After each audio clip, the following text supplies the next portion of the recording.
Welcome dear rockers, कैसे हो आप सभी। आज हम देखने वाले हैं पॉन ऑन ड्रू कार्डेन। दोस्तों, क्या होगा जब आपका सबसे जिगरी दोस्त, सबसे बढ़िया दोस्त आपसे अपनी क्रश को पटाने के लिए टिप्स मांगे और आप भी उसे एक से बढ़िया एक टिप्स देते रहें, लेकिन अचानक से अगर आपको पता चले कि आपके दोस्त की क्रश और कोई नहीं आपके ही लवर है, तो ऐसे में आपकी अपनी जिगरी दोस्त के साथ दोस्ती रहेगी या फिर दुश्मनी हो जाएगी। आइए देखते हैं इस मूवी में। तो कहानी की शुरुआत में हम शिवा नाम के एक लड़के को देखते हैं जो कि एक बड़े हॉस्पिटल में गायनेकोलॉजिस्ट है और अपनी शादी के लिए वो लड़की ढूंढ रहा है। शिवा पिछले कई समय से लड़कियां देखते हुए आ रहा है, पर उसे कोई पसंद नहीं आती और जो आती है उसे वो पसंद नहीं करती। उसका रिकॉर्ड देखें तो उसने अब तक 42 लड़कियों को शादी के लिए देख लिया है, पर किसी न किसी वजह से वो हमेशा रिश्ता होता ही नहीं। साथ ही शिवा की 3 बहनें और तीनों का एक ही मकसद है, शिवा की अच्छी लड़की से शादी करवाना। अब हम उसे अपने हॉस्पिटल में देखते हैं जहां उसकी असिस्टेंट नर्स आकर कहती है कि आपकी बहन ने एक पेशेंट को भेजा है जो उन्हीं के रिलेटिव में है और अभी वो आपके केबिन में बैठी हुई है, एक बार जाकर उनसे मिल लीजिए। शिवा इसके बाद उनसे मिलने जाता है जहां वो देखता है कि एक लड़की अपने पेरेंट्स के साथ वहां पर आई है और वो बार बार शर्मा भी रही है। शिवा को इससे लगता है कि शायद इसको कोई बीमारी होगी इसीलिए यहाँ पर आए हुए हैं, लेकिन ये लड़की बताने में शर्मा रही होती है, इसलिए वो उसके पेरेंट्स को बाहर जाने के लिए कहकर उस लड़की से कहता है कि देखो, तुम्हें शर्माने की जरूरत नहीं है, तुम्हें जो बीमारी है बोल दो। शिवा को लगता है कि यार कहीं कोई और सीरियस प्रॉब्लम तो नहीं है, इसलिए वो ये भी कह देता है कि देखो, अगर तुम शादी से पहले माँ बन चुकी हो तो भी प्रॉब्लम नहीं है, सब कुछ हो जाएगा सही। और इस पर वो लड़की शिवा को चांटा मारकर वहां से चली जाती है। शिवा को भी कुछ समझ भी नहीं आता कि ये सच में पागल है क्या, इसे हुआ क्या है। फिर कुछ देर के बाद उसे पता चलता है कि वो लड़की और उसके पेरेंट्स शिवा के लिए अपनी बेटी का हाथ लेकर आए थे और उन्हें शिवा की बहन ने ही भेजा था। शिवा फिर अपनी बहन को कॉल करके कहता है कि बहन, तू मेरी शादी की टेंशन मत ले, मैं अपने आप देख लूंगा लड़की, वरना तेरे तरीके से मेरी शादी तो होने से रही, पर मैं मार जरूर खाऊंगा। इसके बाद हम सैंडी नाम की एक लड़की को देखते हैं जो कि एक बड़े होटल में शेफ होती है। सैंडी को अपना काम बहुत पसंद होता है और वो उसको काफी एंजॉय भी करती है। तभी उसके बॉस आकर उसे कहते हैं कि हम अपनी होटल की एक ब्रांच चेन्नई में खोल रहे हैं और मैं चाहता हूँ कि तुम वहाँ की हेड शेफ बनो। हालांकि सैंडी शहर छोड़कर जाना तो नहीं चाहती, पर बॉस ने रिक्वेस्ट की है तो वो मना भी नहीं कर पाती। जिसके बाद हम साई नाम के एक लड़के को देखते हैं जिसकी माँ को किसी बीमारी की वजह से चलने फिरने में थोड़ा प्रॉब्लम होती है। इसी वजह से साई ने एक होम नर्स को घर में रखा होता है और उसी की मदद से वो अपनी माँ की बढ़िया देखभाल कर रहा होता है। साई लगभग 4 साल से अपनी माँ की लगातार इस तरह ख्याल रख रहा है और इसी वजह से वो किसी बड़ी और अच्छी कंपनी में जॉब नहीं कर पा रहा होता है। उसी वक्त साई के कुछ स्कूल फ्रेंड्स आते हैं जो उसे बताते हैं कि स्कूल के बैच का रियूनियन हो रहा है और सभी आ रहे हैं, तुझे भी आना पड़ेगा। पर साई आने से मना कर देता है क्योंकि उसे अपनी माँ का ख्याल जो रखना है, और क्योंकि इतने दोस्त रिक्वेस्ट करते हैं तो वो एक शर्त पर आने के लिए मान जाता है और वो शर्त ये है कि रियूनियन में शिवा नहीं आएगा। हाँ, वही शिवा दोस्तों जो हमने देखा अभी मूवी में। जिस पर उसके दोस्त उसे वादा करते हैं कि शिवा ठीक है, रियूनियन में नहीं आएगा। आगे हम उन्हीं दोस्तों को शिवा को भी कॉल लगाते हुए देखते हैं और वो उसे भी रियूनियन के लिए इनवाइट करते हैं, जिस पर शिवा भी वही शर्त मांगता है कि मैं तभी आऊंगा जब रियूनियन में साई नहीं आएगा। लगता है दोनों में कुछ बहुत बड़ा झगड़ा हुआ है या फिर बहुत ज्यादा गहरी दोस्ती है। वो लोग भी शिवा को ये कहते हैं कि अरे नहीं आएगा वो साई। फिर शिवा भी आने के लिए मान जाता है, लेकिन यहाँ बात सोचने वाली यह है कि दोनों को एक दूसरे को लेकर इतना गुस्सा क्यों आखिर। ये कहानी हमको एक फ्लैशबैक में दिखाया जाता है। अब हम शिवा और साई को देखते हैं जो बचपन में सेम स्कूल में होते हैं और दोनों क्लासमेट हैं। उस वक्त साई की माँ उसी स्कूल में टीचर भी थी। आगे एक दिन उनके स्कूल में सुंदरी नाम की एक लड़की एडमिशन लेती है, जिसे पहली नजर में देखते ही साई और शिवा दोनों उस पर बिल्कुल फ्लैट हो जाते हैं और उसे अपनी पहली फ्रेंड और फिर गर्लफ्रेंड ये सारी चीजें बनाने के सपने देखने लग जाते हैं। आगे एक दिन जब सुंदरी का बर्थडे होता है तब इस बारे में शिवा और साई को तो पहले पता चल जाता है, जिसके बाद दोनों उसको सरप्राइज देने के लिए बिल्कुल तैयार हो जाते हैं। साई सुंदरी के लिए गिफ्ट्स लेकर आता है और उसके बर्थडे सेलिब्रेशन के लिए पटाखे फोड़ने का फैसला करता है। वहीं दूसरी तरफ स्कूल के अंदर शिवा सुंदरी को जाके बर्थडे विश करता है और उसे फ्लैट्स देता है। अब वो सुंदरी को काफी पसंद भी आ जाते हैं और वो उसको किस करके चली जाती है। इससे शिवा तो खुशी से पागल ही हो जाता है। उसे लगता है कि बस यार आज शाम को प्रपोज करना है और सारी जिंदगी मस्त जाएगी फिर। पर कहानी में अभी ट्विस्ट आता है। वहाँ पर किस के समय सिर्फ सुंदरी और शिवा ही नहीं होते, वहाँ पर साई का एक दोस्त भी होता है जो ये सब कुछ देख लेता है और साई से जाकर कहता है कि शिवा भाभी पर नजर डाल रहा है भाई। अब ये सुनकर साई मानो गुस्से में बिल्कुल आग बबूला होते हुए शिवा के पास जाता है और अगले सेकेंड यहाँ पर रेसलिंग चैंपियनशिप शुरू हो जाती है। दोनों एक दूसरे पर WWE के सभी मूव्स ट्राई करने लग जाते हैं और सुंदरी को अपनी गर्लफ्रेंड बताते हैं।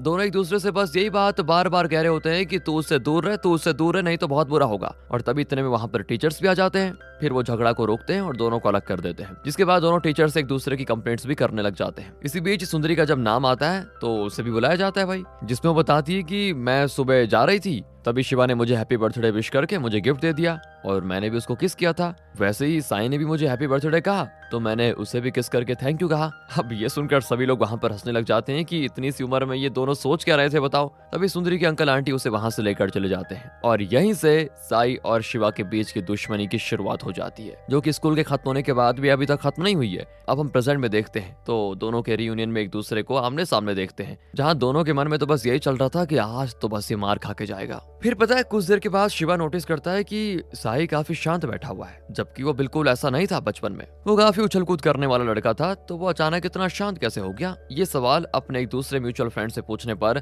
शिवा को पता चलता है कि साई की माँ की तबीयत लंबे समय से खराब है, जिस वजह से साई का ज्यादा समय उन्हीं के ख्याल रखने में चला जाता है और इसी वजह से पिछले 4 साल से वो एक अच्छी जॉब भी नहीं कर पाया। शिवा को ये बात ना बहुत दुखी कर जाती है और वो ये तकलीफ समझ भी पा रहा होता है, क्योंकि उसकी भी कुछ ऐसी हालत है। अपने काम, शादी और बहनों की जिम्मेदारी और वो भी पैसे की कमी, वो भी सारी चीजें झेल रहा है। साथ ही दोस्तों उसको एक ऐसा दुख भी है जो उसे अंदर से खा रहा है। इसको हम बाद में जानेंगे। आगे दिखाते हैं तो साई को अपनी होम नर्स की तरफ से कॉल आता है, जिससे उसको पता चलता है कि माँ की तबीयत और बिगड़ गई है। साई बिना समय गंवाए घर आता है, जिसके साथ शिवा भी वहाँ पर आ जाता है और वो उनकी तबीयत देखकर उन्हें जल्दी से CPR देता है। फिर कैसे भी करके ये सिचुएशन को संभाल लेते हैं। जिसके बाद वहाँ से जाते हुए शिवा साई से कहता है कि चेन्नई में मैं एक बड़े हॉस्पिटल में काम करता हूँ, मैं सजेस्ट करूंगा कि तुम वहाँ कुछ समय के लिए शिफ्ट हो जाओ। वहाँ मैं आंटी की मेडिकेशन को अच्छे से संभाल लूंगा। मैं काफी अच्छे डॉक्टर्स को जानता हूँ, सोच लो एक बार। लेकिन साई इसका कुछ जवाब नहीं देता उस समय, जिस पर शिवा इतना कहकर चला जाता है कि मैं तुम्हारी मदद करना चाहता हूँ, पर आगे तुम्हारी मर्जी है। आगे कुछ समय तक साई इस बारे में सोचता रहता है और एंड में वो फैसला करता है कि ठीक है, चेन्नई शिफ्ट हो जाता हूँ। दूसरी ओर हम सैंडी को देखते हैं, जो अपने पापा से कहती है, पापा मुझे चेन्नई जाने का बिल्कुल मन नहीं है। जिस पर उसके पापा कहते हैं कि तुम बस अगले 6 महीने वहाँ काम संभाल लो,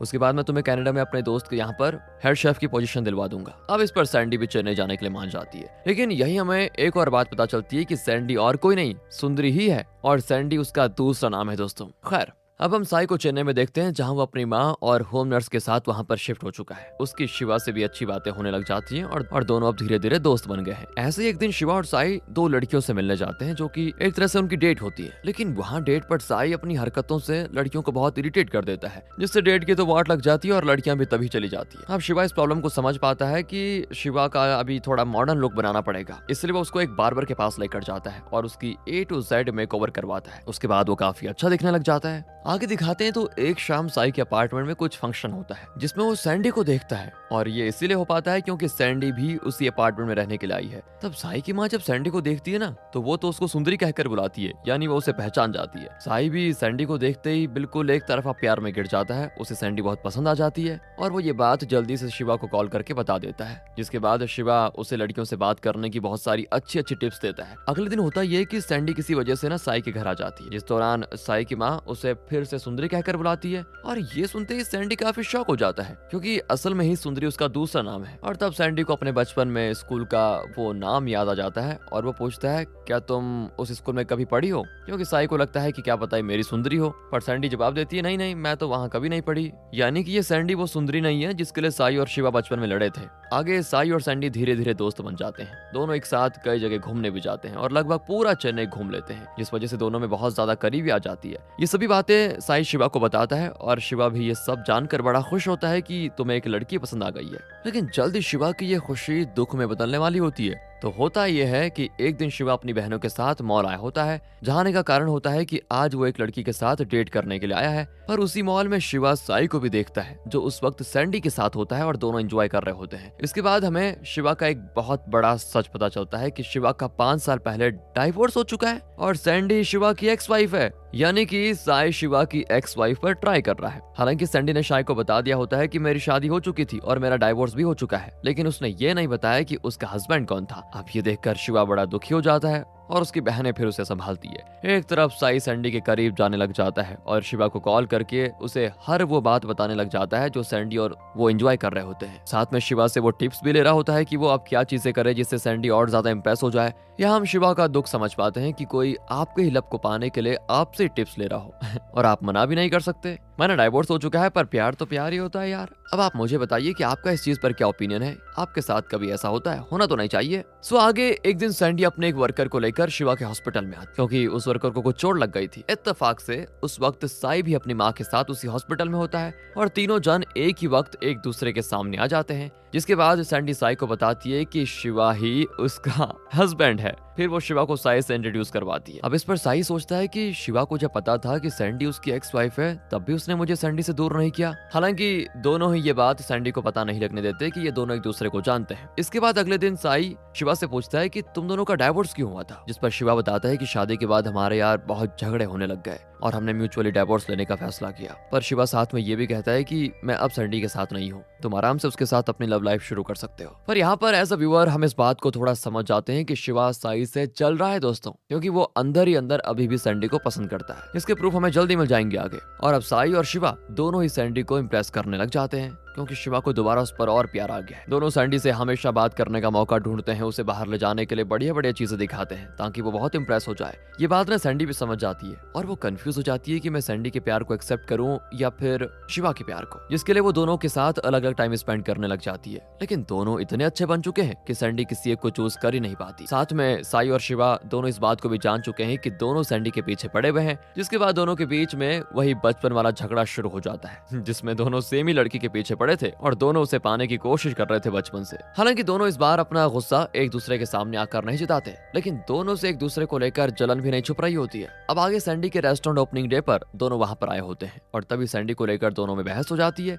जो बात धीरे धीरे झगड़े तक भी पहुंच जाती है। और ये सब कुछ देखकर सैंडी बहुत गुस्सा हो जाती है। तब सभी नोटिस करते हैं कि साई की माँ इस वक्त मिसिंग है, जिन्हें साई रेस्टोरेंट ओपनिंग में लेकर आया था। सभी उनको ढूंढने लग जाते हैं। तो इसके बाद उन्हें वो रेस्टोरेंट के एक दूसरे सेक्शन में मिलती है। वहाँ शिवा साई से कहता है कि भाई मैं तेरे प्यार के बीच में नहीं आऊंगा, सैंडी तेरी। पर साई अब कहता है मेरा प्यार, ये प्यार असल में तेरा है यार, तू भी सैंडी को डिजर्व करता है। इस तरह दोनों अपनी दोस्ती के लिए अपने प्यार को कुर्बान करने के लिए तैयार हो जाते हैं कि तभी वहाँ पर सुंदरी आ जाती है। यस दोस्तों, वहाँ वही स्कूल वाली असली सुंदरी जो कि ओपनिंग डे में आई होती है और वो अपनी टीचर यानी कि साई की माँ को पहचान लेती है। जिसके बाद साई और शिवा दोनों सुंदरी को देखते हैं और यही कहते हैं यार ये तो पहले से ज्यादा सुंदर हो चुकी है। इसके बाद वहाँ दोनों अब सुंदरी को इम्प्रेस करने में लग जाते हैं, पर सुंदरी तब दोनों का हाथ पकड़ के उन्हें सैंडी के पास लेकर जाती है। और अब इनमें से कौन किसका क्या होगा, किससे प्यार करेगा, इसी सवाल के साथ ये मूवी यहाँ पर खत्म हो जाती है। आप बताइए दोस्तों किसको किसके साथ जाना चाहिए, है ना? मूवी थी ना मजेदार। मिलते हैं अगली वीडियो में, ध्यान रखिएगा अपना एंड फाइनली थैंक्स फॉर